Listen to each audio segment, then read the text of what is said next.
ہمارا ٹاپک آج کا ہے اسکرین ٹائم. بڑا برننگ ایشو ہے آج کل کے دن کا اور موجودہ زمانے کا، جب ہر چیز سمارٹ ہو گئی ہے.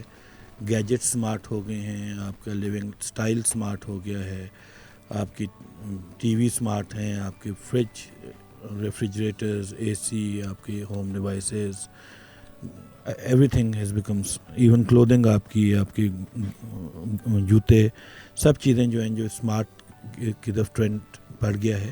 اس میں اسکرینس کا استعمال بہت زیادہ ہے، اور اسکرین کا استعمال انڈائریکٹلی یا ڈائریکٹلی ہماری لائف میں سم ہاؤ ادھر ہوتا رہتا ہے. اور ہر کوئی گھنٹہ ایسے نہیں گزرتا سوائے اس کے کہ جس میں ہم سو رہے ہوتے ہیں کہ اسکرین کسی نہ کسی طریقے سے ہمارے سامنے نہ ہو. ایون گاڑی کے اندر سفر کرتے ہوئے، کلاس روم کے اندر، ورک پلیس میں مانیٹر سامنے ہوتے ہیں.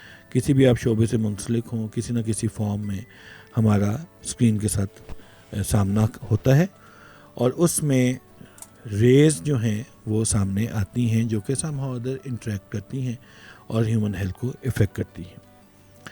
اگر ہم اسکرین ٹائم کی بات کریں تو دو طرح کی کنزمپشنز ہوتی ہیں. ایک پیسو کنزمپشن ہے اور ایک انٹریکٹیو کنزمپشن ہے اسکرین کی.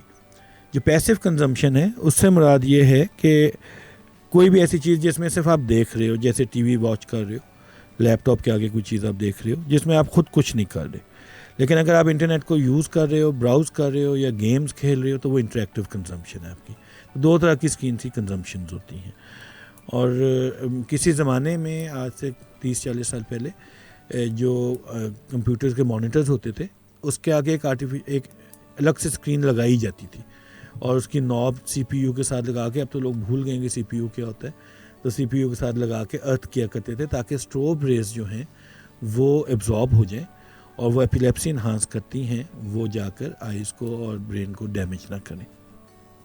آئی ہمیں پتہ ہے برین کی ایکسٹینشن ہے، اور انڈائریکٹلی وہ پھر برین سیل بھی جا کے افیکٹ کرتا ہے. تو اس کے بعد زمانہ آیا، چینج ہوا، اور پھر سولرائز کرنا شروع کر دیا ان لوگوں نے، اور ریزولوشن چینج ہو گئی. ایک طرف سے ریزولوشن بڑھنی شروع ہو گئی 4K، اور وہ ایک ورچوئل ریئلٹی کی طرف جانا شروع ہو گیا کام، اور دوسری طرف سے اسی طرح ریز کی بھی ویرائٹیز چینج ہونی شروع ہو گئی. تو یہ ایک بہت بڑی ریزن ہے جو اسکرین ٹائم کم کرنے کے لیے بڑی ضروری ہے. دوسری چیز یہ ہے کہ جب ہم اسکرین کے آگے بیٹھے ہوتے ہیں تو جو ہمارا پلکوں کا جھپکنا ہے اس کا جو ریفلیکس ہے وہ 14 سے 15 مرتبہ ٹائمز پر منٹ ایک ایوریج نارمل ریفلیکس ہوتا ہے، وہ کم ہو جاتا ہے. اور وہ جب 10 سے 11 پہ چلا جاتا ہے تو سم ٹائمز انسان کی آئیز جو ہیں وہ وائڈ اوپن رہتی ہیں اور فوکسڈ ہوتی ہیں. It behaves like a reptile eye, اور وہ ہیومن آئی نہیں رہتی اپیرنٹلی، اور اس سے آئی کی پارشل ڈرائنس شروع ہو جاتی ہے. آپ کو پتہ ہے کہ آنکھوں کی جو ہائیڈریشن ہے وہ بڑی نیسیسری ہے اس کی نیوٹریشن کے لیے. تو کارنیا جو ہے جب وہ ڈرائی ہونا شروع ہوتا ہے تو اس سے ڈرائی آئی ہونا شروع ہو جاتا ہے، اور اس سے پکسلز پھٹنے شروع ہو جاتے ہیں، اور پھر ایک دم اس کا ریئیکٹیو رسپانس آتا ہے، اور جو قدرت نے نظام بنایا اور ہماری آنکھوں سے پانی بہتا ہے، ہم آنکھوں کو ملتے ہیں، اور پھر ہم نارمل ایک دوبارہ سے آئی کی نارمل روٹین میں آتے ہیں. تو یہ بھی ایک ہیزرڈ ہے جو کہ مسلسل اسکرین ٹائم کے یوز کرنے کی وجہ سے ہوتا ہے.